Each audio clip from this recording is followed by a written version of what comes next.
Puji Tuhan. Saudara mengalami Tuhan pagi hari ini? Puji nama Tuhan, terima kasih buat setiap dukungan doanya. Sehingga sahabat Tika selama 1 bulan boleh berjalan dengan sangat penuh anugerah. Terima kasih buat kesetiaan saudara yang terus beribadah dan berpusat kepada hati Tuhan, bukan kepada manusia.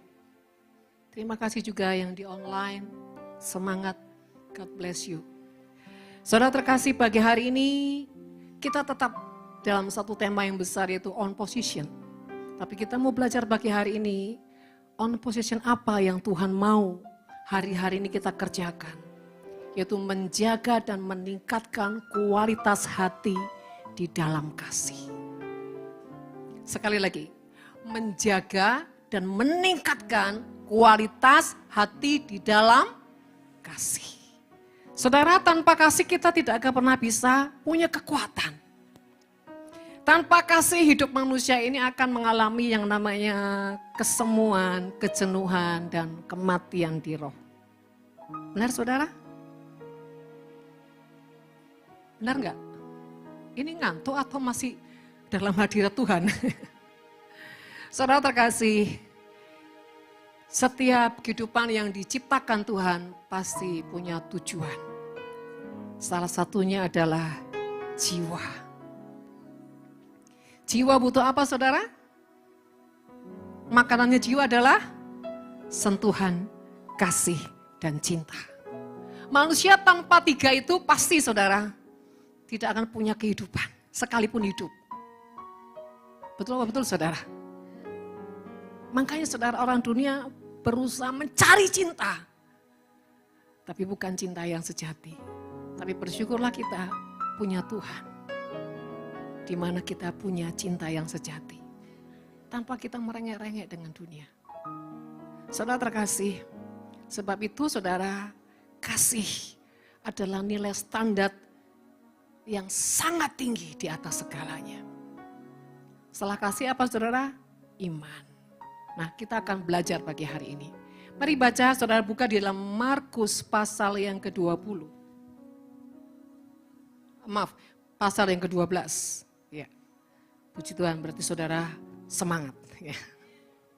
Ya, Markus 12 ayat yang ke-30, demikian firman Tuhan. Kasihilah Tuhan Allahmu dengan segenap hatimu dan dengan segenap jiwamu dan dengan segenap akal budimu dan dengan segenap kekuatanmu.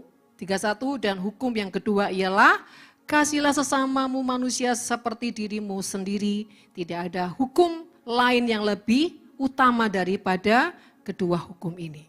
Jadi 2 hukum ini tidak ada yang bisa menyaingi saudara. Hukum ini sangat kuat dan menjadi hukum yang terutama.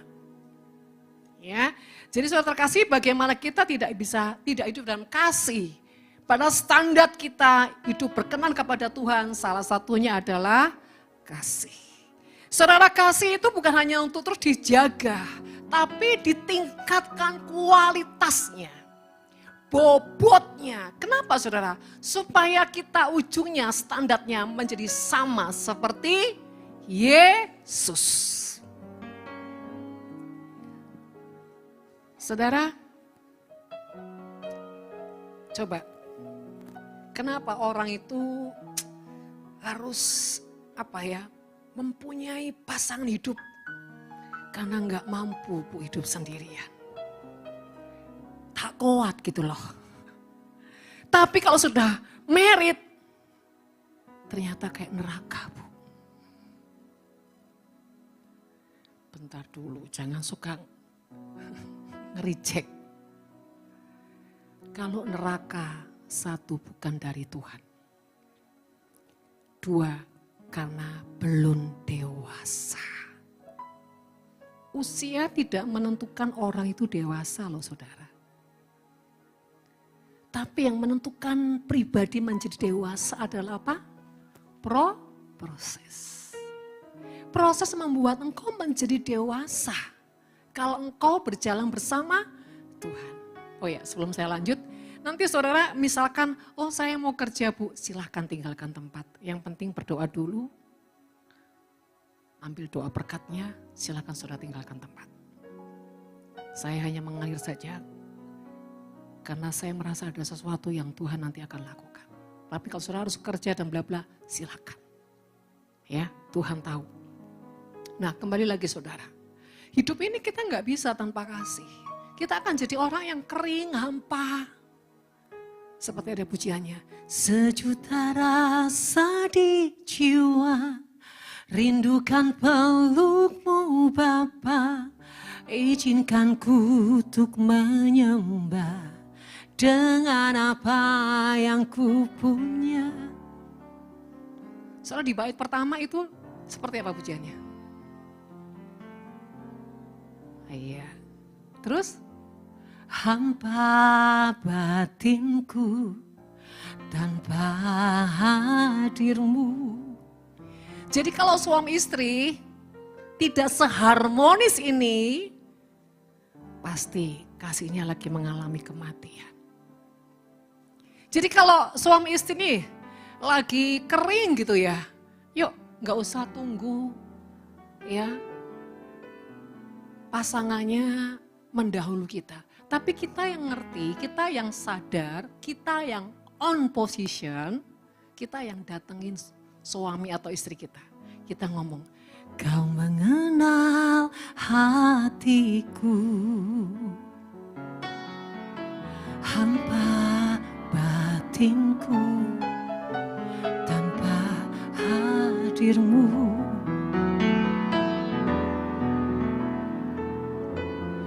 Bawa daku berlabuh dari getaran cintamu yang dulu.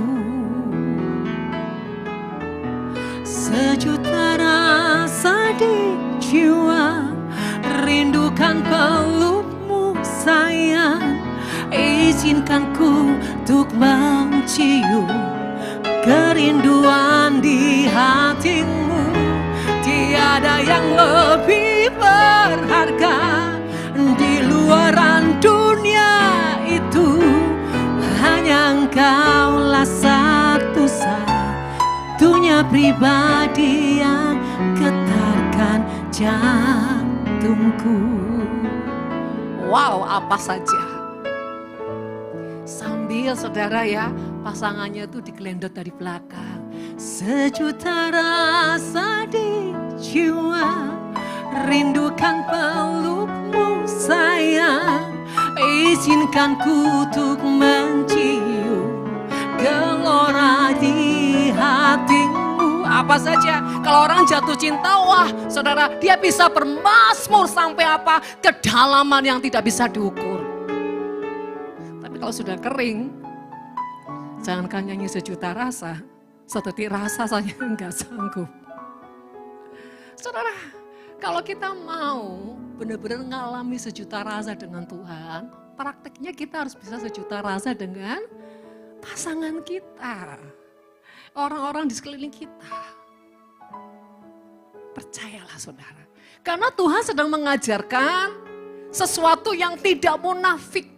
Sesuatu yang supranatural berangkatnya dari yang natural. Benar saudara? Tidak tiba-tiba jadi supranatural. No, kita masih injak bumi saudara. Jadi kalau kita mau yang supranatural, cintanya Tuhan, gelora asmaranya Tuhan, belajar cintai pasanganmu. Belajar sering puji dia. Walaupun sudah peok-peok, jangan lihat peoknya. Lihat kelanggengan perjalanan pernikahanmu. Walaupun banyak berliku-liku kerikil dan duri, anggap aja itu adalah ukiran cinta. Saudara yang terkasih, percayalah. Ketika saya sabatikal, saya hampir-hampir gak pernah doa secara biasa. Setiap apa yang saya naikkan dengan mazmur. Setiap apa yang saya mau ngomong, saya ngomong dengan mazmur. Contoh nih, kalau saya lagi ngajukan seseorang di hadapan Tuhan, masuklah ke sidang ilahi.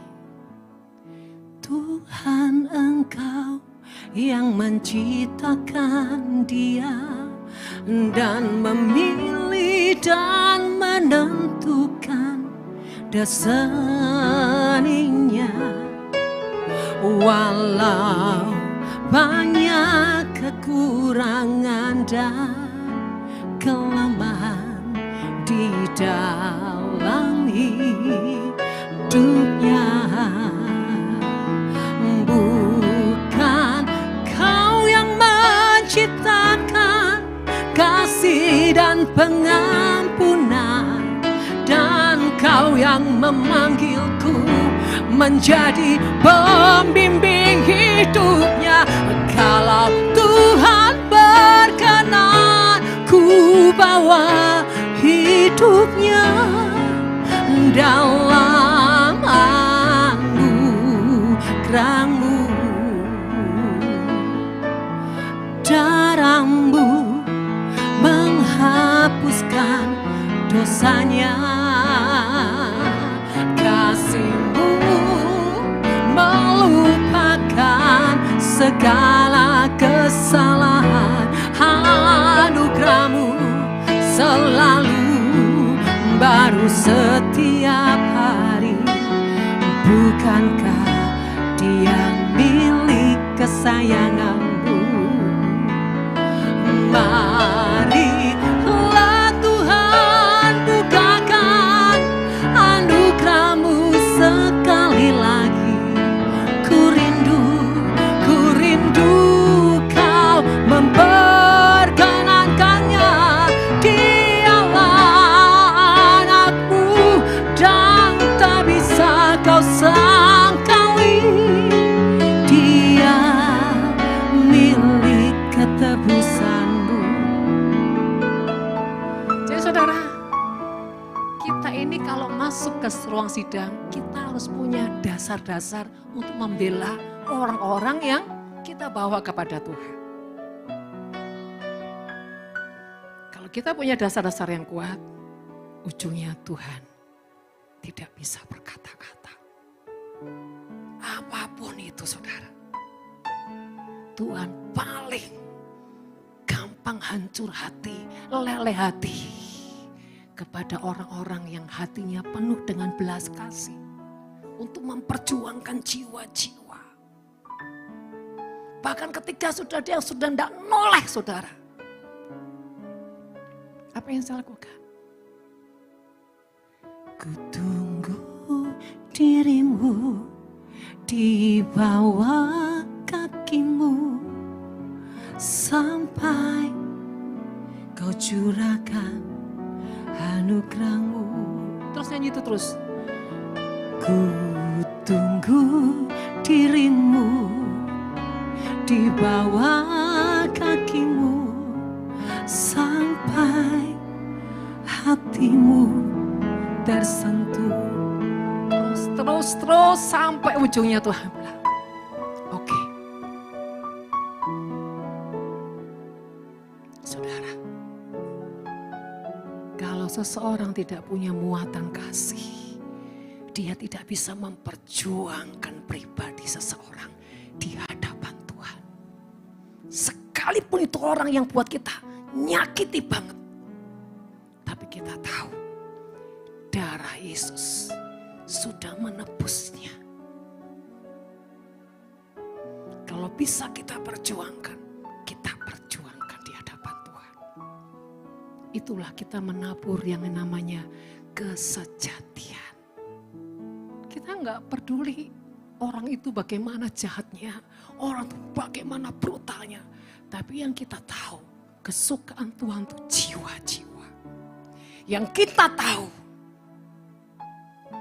ketika kita menabur keselamatan, maka hidup kita diperhitungkan Tuhan. Kita ujungnya menjadi sahabat Tuhan. Kita kenal apa yang jadi kesukaan. Tapi kalau kita sudah nggak peduli, Tuhan berkata, aku tidak mengenal engkau, hai si pembuat kejahatan. Kenapa? Karena kita nggak peduli dengan keselamatan jiwa. Oke, itu contoh. Saudara, dikatakan kasihlah Tuhan Allahmu dengan segenap hati, Saudara, ini sering kali kita dengar, tapi apakah kita memahami apa maksud segenap hati? Pernahkah kita merenungkan apa maksud segenap hati ya Tuhan? Segenap hati itu seperti apa? Atau kita hanya berhenti di sebuah pengetahuan yang dangkal? Saudara, mari jadi pribadi yang jangan merasa diri tahu, sok tahu, dan ujungnya enggak pernah menggali sesuatu pun dengan Tuhan. Ketika Tuhan bicara, apapun hari itu, walaupun setiap kali engkau sudah pernah dengar itu, contohnya ayat ini. Saya tahu kok itu, bahkan hafal di luar pikiran, ya Pak ya. Tapi masalahnya, kau paham enggak dengan sebuah pesan Tuhan hari ini tentang ayat ini? Jadi apapun, saudara, tanyakan sama Tuhan. Maksudnya segenap hati itu apa ya Tuhan? Artinya gini, segenap hati itu gini, ketika kau melakukan, hatimu menyertai enggak dengan apa yang kau lakukan? Kau itu melakukannya seperti orang cuma netesin air, nyipratin air, atau wah kalau bisa goyorin biar sampai orang itu benar-benar dibangkitkan, disegarkan. Kenapa? Orang-orang yang sudah tidak punya pengharapan. Dengan bagaimana? Ketekunanmu menyentuh dia. Ketekunanmu terus mendatanginya. Ketekunanmu terus berkorban untuknya. Ketekunanmu. Apa yang Tuhan taruh di hati kita? Kerjakan dengan segenap hati. Jangan asal-asalan. Apa itu segenap hati? Jangan ada motivasi yang lain selain daripada yang sejati dan murni. Oh, saya mau lakukan sama si E. Di balik kau lakukan itu, kau punya tujuan, kau punya maksud yang mengambil keuntungan. Kau punya maksud untuk sebab apa? Pencitraan. Di balik semua yang kau lakukan, korban-korbanmu, kebaikanmu, di balik semua itu ada kejahatan yang tersembunyi. Saudara, itulah segenap hati. Semua bicara yang di dalam bukan cuma yang bersih sejati, tapi bicara bobot. Nah itu. Apakah kau sudah melakukan yang terbaik? Segenap jiwa. Di dalam jiwa ada apa? Kehendak, pikiran, dan perasaan. Semua total di dalam dirimu. Ketika kau melakukannya, bagaimana perasaanmu? Ya, cuma karena Tuhan sih Bu. Ya, cuma karena Bu Winda yang itu, yang wajahnya itu kayaknya serem banget sih gitu ya. Daripada gua ntar mati nih gitu. Atau kau punya perasaan yang punya kehidupan. Semalam saya ngomong sama Elisa gini. Ketika kamu memberi support sama seseorang, pastikan di dalammu ada isi yang ilahi, ada indikasi yang di roh. Tapi kalau inimu sudah berantakan, kalau ketika kau lepaskan support, maka itu kosong. Dan banyak orang sering melakukan itu. Percaya, tetap kuat, tapi dalam hatinya sendiri. Saudara, ini pribadi bukan pribadi ganda lagi, nggak tahu berapa ganda. Sementara apa yang dia omongin, tapi hatinya, perasaannya nggak seperti apa yang dia omongin. Saudara, ada dua, ketika kekosongan itu dilepaskan atau diterima seseorang. Ketika dilepaskan, orang yang melepaskan ini nggak ada bobot dengan apa yang dia sampaikan. Kedua, kenapa kosong? Karena yang menerima orang yang mereject atau orang yang kurang respect, kurang respon, atau cenderungnya itu meremehkan. Apa sih ngomongmu sok-sokan? Nah itu saudara. Tapi satu hal, kalau di dalammu tetap ada bobot yang ilahi, seberapapun pasti masuk. Walaupun tidak bisa maksimal karena apa? Dia pasang tembok. Tapi tetap ada radiasi walaupun tidak besar. Tapi satu kali yang namanya benih itu akan tumbuh. Jadi penting saudara, kita itu mengenal yang di dalam kita. Semua yang kita buat kita harus sadar sesadar-sadarnya. Jangan enggak sadar, apalagi saudara asal-asalan.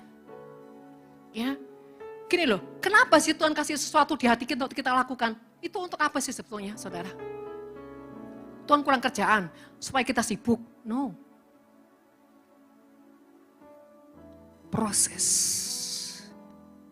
terjadinya sirkulasi manusia jiwa menjadi manusia roh.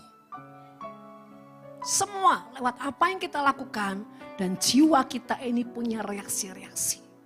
Kalau tubuh mah cuma mengikuti, saudara. Ya, jadi itu segenap jiwa, pikiranmu memikirkan apa yang misalkan nih contoh. Kemarin Imlek. Siapa yang open house di sini? Tuh gak ada. Atau mungkin kalau Natal, saudara ya. Wah, saya open house. Saudara, ketika kau open house ini, apa sih? Gini loh, dalam segala hal yang kau lakukan, tanya pada dirimu, apa sih? Yuk tujuannya apa nih? Arahnya mau kemana ini? Tanya dulu sebelum apa kau deal. Supaya apa benihmu itu apa? Nggak hangus. Kedua, Tuhan oke enggak? Kenapa kok diri sendiri dulu baru Tuhan? Karena sebelum kau datang ke Tuhan, pastikan ini enggak busuk. Ini yang benar, ini yang baik. Baru kau datang ke Tuhan, jangan bawa busuk ke Tuhan. Nanti suara itu bukan Tuhan, suara setan.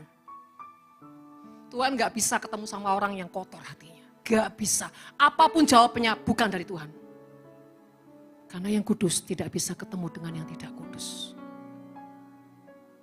Dan ketika Tuhan sudah deal, niatmu yang awal, yang tulus, jangan dikotorin. Contoh, ketika kau sudah deal, Tuhan mulai nuntun. Oh ya nanti ya ada capcay, fuyung hai, babi kecap, sate.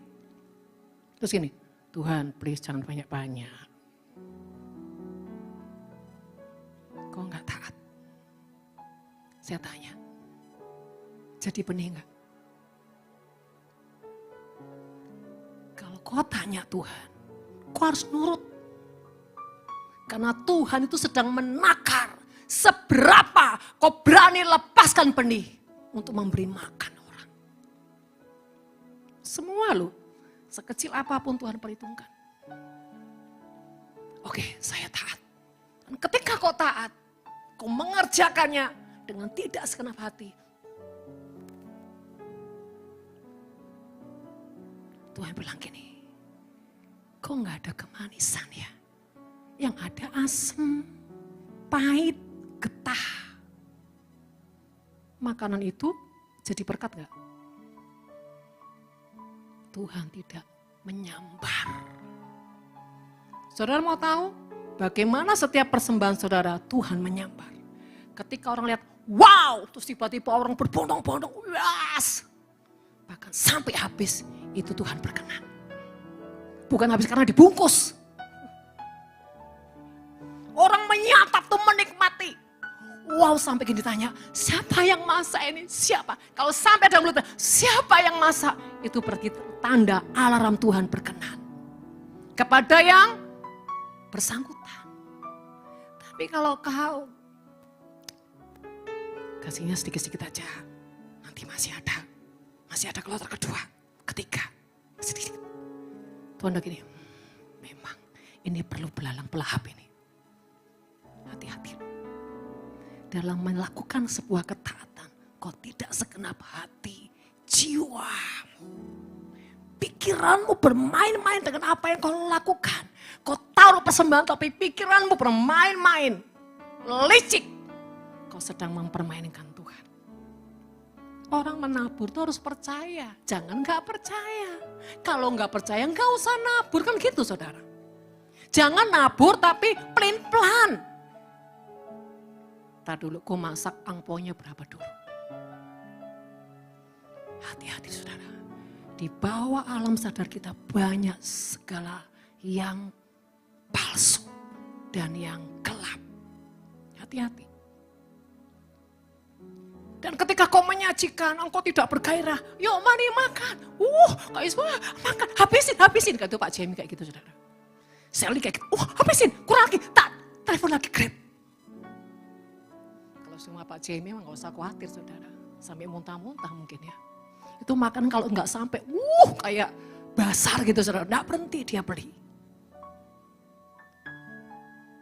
Tapi kalau kau sebagai seorang tuan rumah, penyaji, kau tidak terlalu melayani, tidak membuat semua welcome dan yuk melayani dari hatimu. Tuhan bilang dasar munafik. Tuhan gak suka loh. Itu yang dikatakan segenap jiwa, pikiran, perasaan, dan kehendak. Kehendakmu apa? Menyenangkan Tuhan. Lewat apa yang kau layani? Bila perlu saudara, yang datang menikmati itu tanyain, gimana? Suka. Yuk tambah, habisin gak apa-apa. Yang gini, sak piring, aduh mateng aku. Nah. Cekot hatimu. Coba saudara, jangan ketawa. Coba selidiki hatimu, ada gak kayak gitu? Oh gak ada, puji Tuhan. Di sini gak ada, di antah berantah. Kalau sikapmu, kok buka rumahmu, kok nggak punya melayani, sikap melayani, itu salah di mata Tuhan. Kok cuek, kok yang penting sudah ada makanan, sudah biarin. Gak bisa. Saya secara pribadi ya, ada tamu, apalagi ada momen-momen tertentu, saya ini orang nggak bisa tamu nggak makan.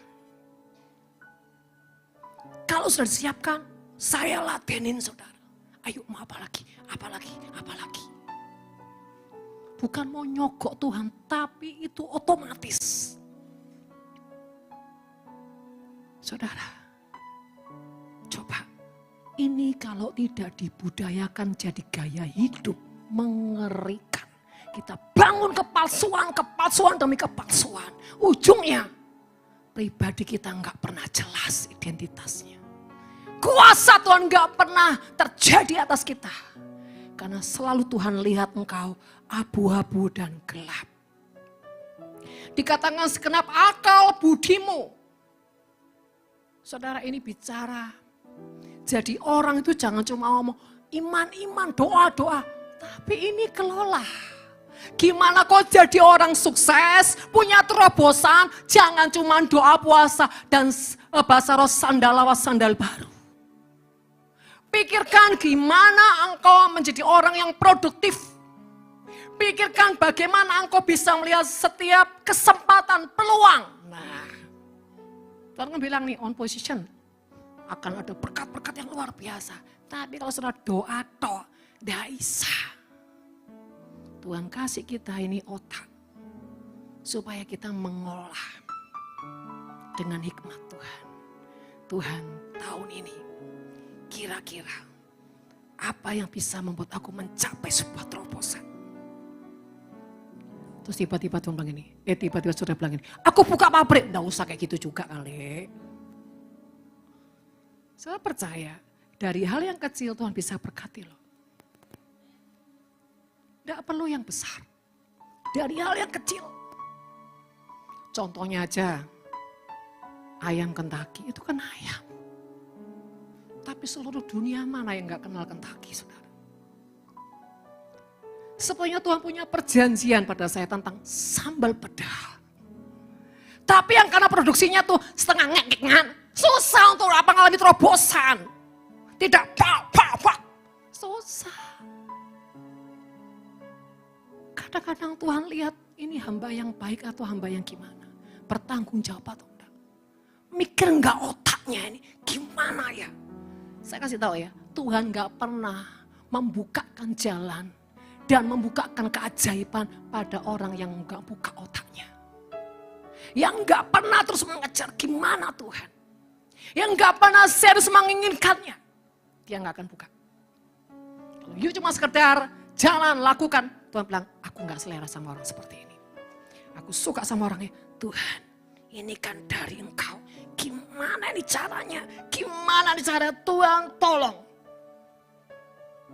Dia 100% akan bukakan caranya. Yang penting kita konsisten. Yang penting motivasi kita untuk apa? Ingat ya, kalau Tuhan taruh di hatimu, engkau dikasih talenta masak. Ini dari Tuhan. Jangan diremehkan. Alah Bu, cuma pisang goreng. Hei, kalau pisang goreng diurapi Tuhan, satu pisang goreng jadi 20.000, 30.000. Tidak ada mustahil. Apapun di tanganmu kalau itu Tuhan, sekecil apapun Tuhan jadikan besar. Tapi masalahnya reaksimu apa? Ngeremehin. Yang kedua, engkau tidak setia di proses. Di proses tadi perjalananmu bagaimana? Apa kau terus menyertakan Tuhan? Jatuh bangun, apa kau terus menyertakan Tuhan? Karena tidak ada orang sukses tanpa ketekunan. Tidak ada orang sukses tanpa ketekunan. Please, ini akal budi. Harus mengubah mindsetnya. Mungkin cara memanage keuanganmu. Coba renungkan, apakah ini sudah benar atau salah? Sudah sesuai maunya Tuhan? Saya ini sangat percaya kalau sesuatu yang Tuhan taruh, itu harus dikerjakan dengan sungguh-sungguh. Dan harus diinginkan. Maka itu pasti jadi besar. Tapi banyak orang itu gagal karena apa? Tidak serius menginginkannya, tidak tekun, dan tidak pernah tanya sungguh-sungguh sama Tuhan.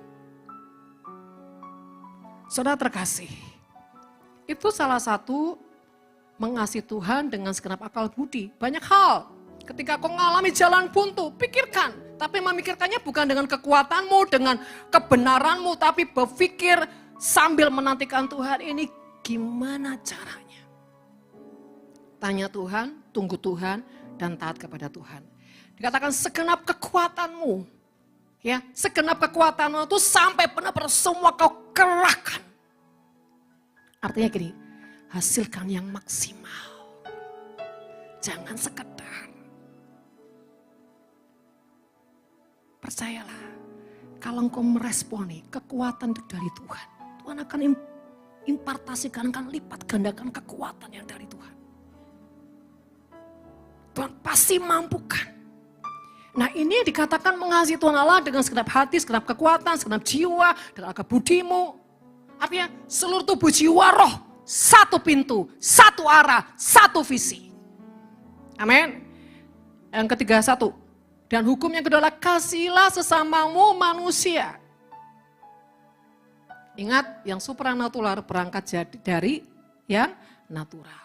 Bagaimana kita bisa mengatakan yang terutama di dalam hidup ini meninggikan nama Yesus.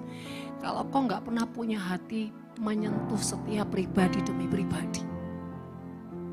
Saya kasih tahu ya, hidup tanpa kasih seperti orang yang hidup tapi pansui. Stroke, gak bisa apa-apa. Gak ada kehidupan. Orang itu akan terlihat kok. Orang yang seringkali menyentuh orang, seringkali menabur kebaikan, seringkali membangun sebuah kemistri akan kelihatan. Dari wajahnya itu akan bersinar. Tapi coba orang yang semakin sedikit berbuat kasih, wajahnya kayak juut. Serius saudara.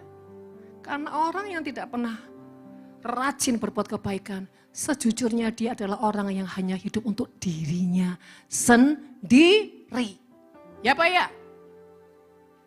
Itu tidak akan bisa menghasilkan sebuah madu kemanisan. Jadi saudara terkasih, kenapa dua ini menjadi yang terpenting? Sekali lagi, dengan kau melakukan semuanya itu, hatimu tidak ada tuduhan yang dari iblis. Hatimu merdeka, karena apa? Kau hidup dalam kebenaran yang ilahi. Saudara, pertama mengasihi Allah, yang kedua mengasihi manusia. Ini tidak boleh terbalik. Kenapa? Supaya kita tidak memberhalakan manusia. Ya. Supaya kita tidak mudah kecewa dengan apa? Reaksi orang, saudara. Kenapa? Orang tuh mau apapun respon, reaksinya, balasannya, gue gak pusing. Yang gue pusing itu, gue urusnya cuma Tuhan. Buatku yang penting reaksi Tuhan, dan kedua, aku sudah lakukan yang terbaik. Jadi kita gak punya berhala. Kita gak punya kecewa sama orang. Kita merdeka. Saudara, dari sepanjang kita tadi penyembahan, sampai Tuhan bawa ke ruang kudusnya, sampai Tuhan bawa ke gunung kudusnya. Dan semua bicara tentang apa? Kekudusan, kekudusan, kekudusan. Apa maksudnya semua? Artinya Tuhan sedang mentahirkan setiap hati kita semua. Kita lagi ditahirkan, disucikan, dikuduskan. Dosa kita tuh dibuat nol. Kenapa saudara? Berarti Tuhan bilang gini, nah ayo start dengan aku. Start dengan aku. Artinya di depan ada sesuatu yang sedang menanti engkau. Kalau Tuhan berbuat sesuatu, itu pasti ada tujuannya. Kalau Tuhan tiba-tiba merekayasa sesuatu, saudara, itu tandanya ada sebuah kemenangan. Nah, saudara terkasih, sekali lagi, kita memang berproses dengan melalui sarana manusia. Karena dengan disitulah semua di jiwa kita mengalami sebuah proses. Yang selanjutnya, ketekunan di dalam nilai-nilai kasih. Amsal 3 ayat 3.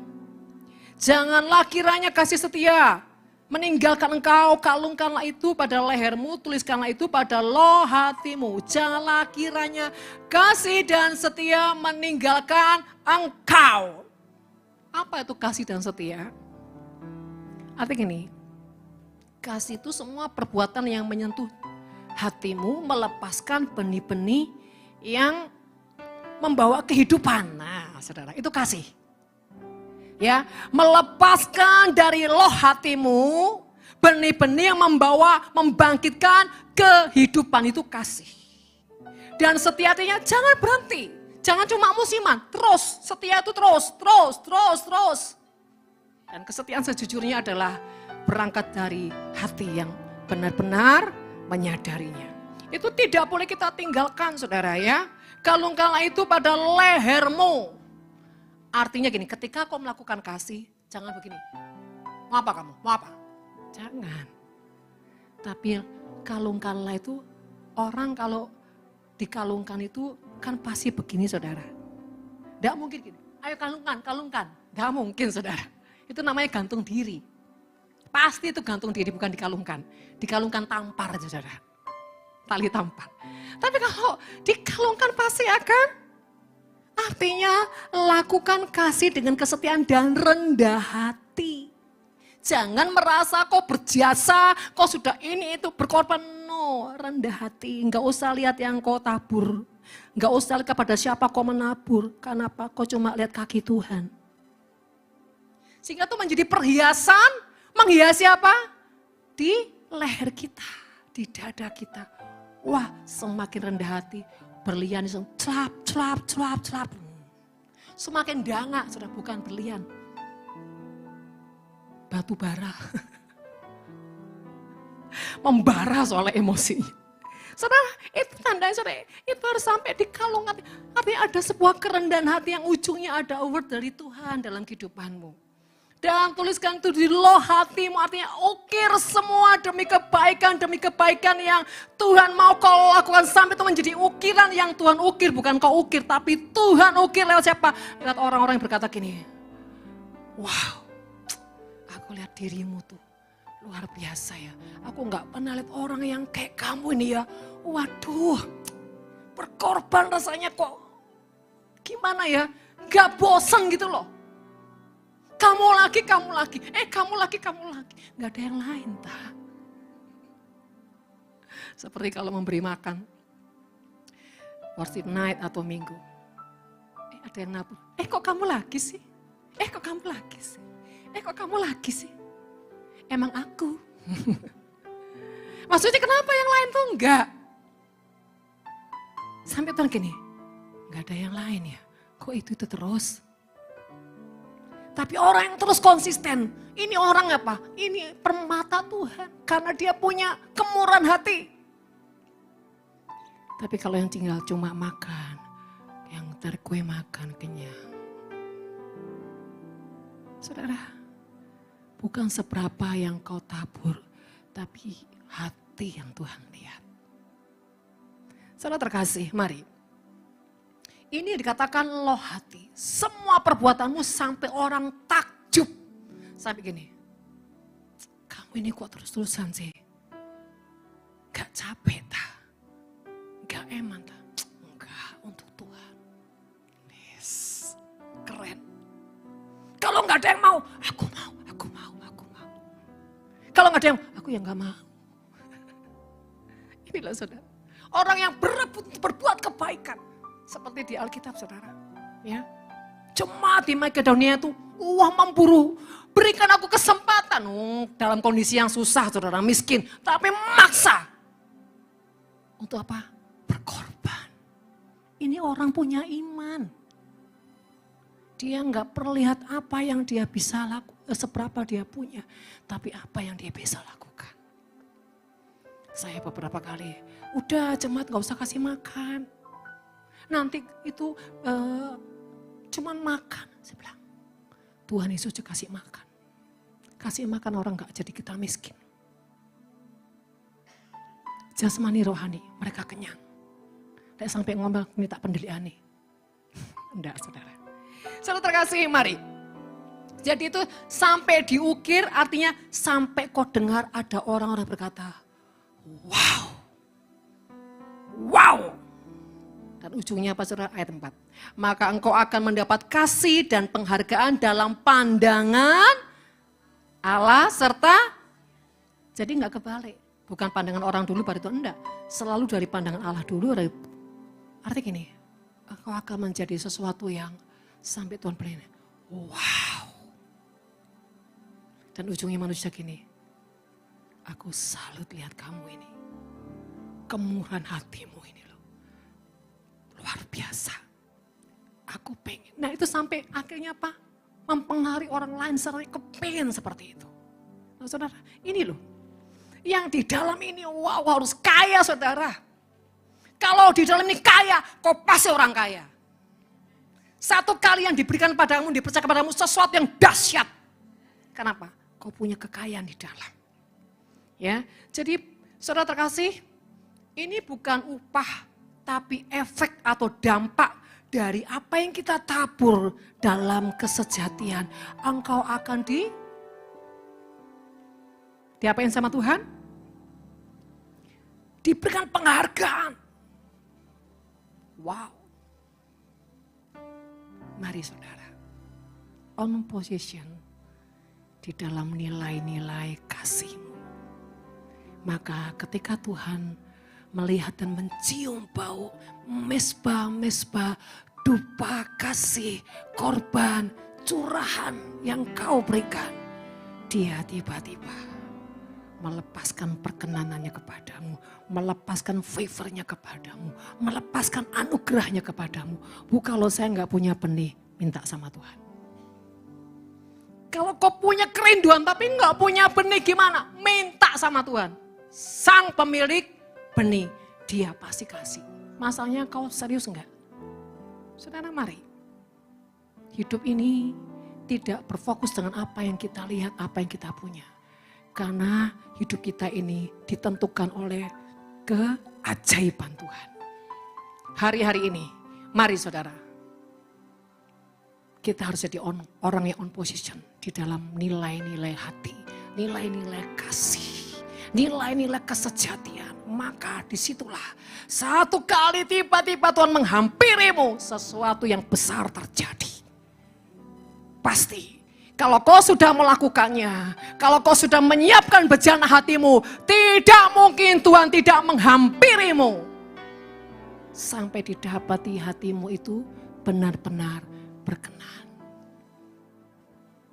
Saudara mari, ciptakan sebuah kasih yang kau bangun dengan chemistry. Segala yang kau lakukan, segala yang kau tabur, segala yang kau perbuat, bahkan yang kau katakan. Mari. lahirkan itu dari hatimu mengasihi Tuhan. Amin. Mari kita akan renungkan firman ini.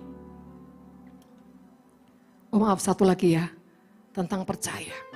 Saudara dikatakan ayat 5, percayalah kepada Tuhan dengan segenap hatimu dan janganlah bersandar kepada pengertianmu sendiri. Saudara, percaya itu apa sih? Halo? Yuk, percaya itu apa? Hah? Iblis juga percaya loh saudara. Tapi membedakan percaya itu saudara, ya, sesuatu keyakinan yang kau bangun akibat dari sebuah hubunganmu dengan Tuhan. Seperti gini, saya ini percaya sama Shirley, kenapa? Saya bergaul sama Shirley. Saya percaya sama Jamie, kenapa? Saya bergaul sama Jamie. Bergaul terus sampai kami itu dekat banget, saya tahu seleranya dia, dia tahu selera saya. Dan ini yang menimbulkan sebuah apa? Percaya, yakin. Bahkan ketika ada goncangan apapun di luar sana dan perkataan ini, saya bilang enggak, saya percaya. Kenapa? Saya kenal dia. Saya kenal dia. Ketika ada goncangan melanda hidupmu, ujian-ujian melanda hidupmu, adakah hatimu? Oh enggak Tuhan, aku tetap percaya kepadamu. Aku yakin dan percaya. Atau kau ragu dengan Tuhan? Atau kau mulai mempertanyakan Tuhan? Ini saudara, ini namanya percaya. Percaya itu sekalipun digoncang, tidak tergoncangkan. Bahkan dia berkata, ku bersyukur padamu, Kau Tuhan yang mengasihiku. Walaupun keadaannya tidak baik, Kaulah jaminan hidupku. Hatimu ada bagiku. Tidak merasa Tuhan meninggalkan engkau. Adakah hari-hari ini kau percaya Tuhan di hatimu dan dia tidak pernah meninggalkan engkau? Itu namanya percaya. Itu namanya yakin.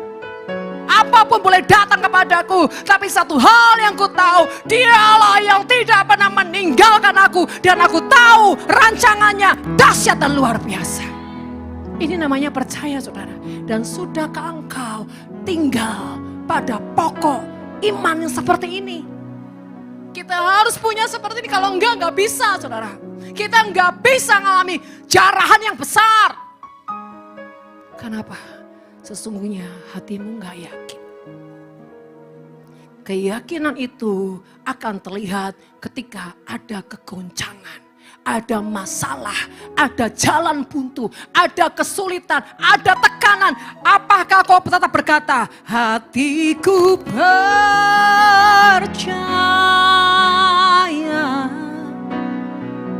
hatiku percaya.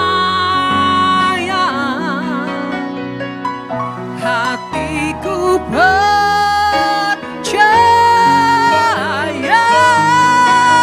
selalu ku percaya.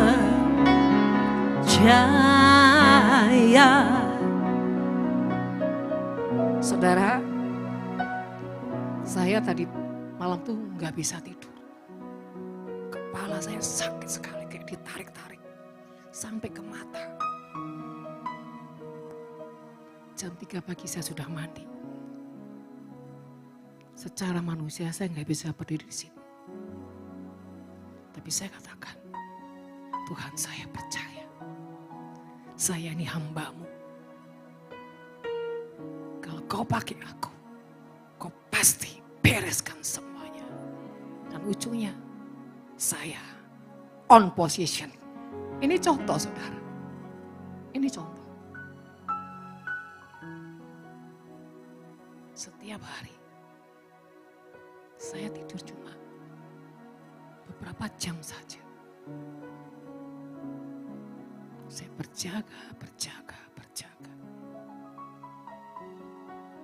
Ya memang jujur ada tekanan yang membuat saya stres. Karena orang-orang yang Tuhan taruh di hati saya. Di mana saya harus memperjuangkan hidupnya. Dan berulang-ulang kali saya datang sampai saya nyanyi.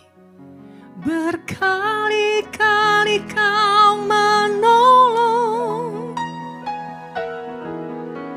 berkali-kali kau kuatkan dalam rasa sakit. Engkau ada, Yesus setia. Dan terus saya bawa hidupnya di hadapan Tuhan.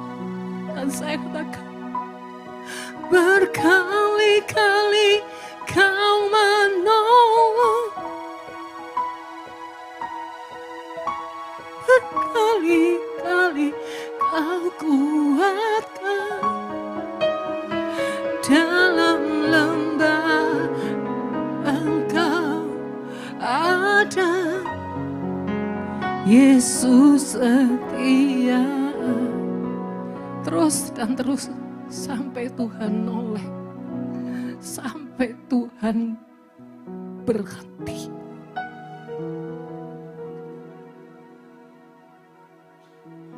Dan kalau dia sudah berhenti, bagian saya diam, menantikan apa yang Tuhan mau katakan. Saudara, inilah kasih. Inilah yang sejati. Bisakah kita punya hati seperti ini? Hati Tuhan harus ada di hati kita. Jeritan jiwa-jiwa harus ada di hati kita. Baru kita itu enggak pernah ada batasan sama Tuhan. Dan kita tidak akan pernah ada kepalsuan. Mari saudara, pagi hari ini Tuhan akan memberikan kau pengurapan supaya kau punya kekuatan dan kualitas kasih yang begitu dahsyat. Sehingga dengan kata-katamu, dengan sentuhanmu, dengan apapun yang kau lakukan, ada gelombang yang menjamah jiwa-jiwa itu atas kuasa Tuhan. Mari bangkit berdiri. Terima kasih.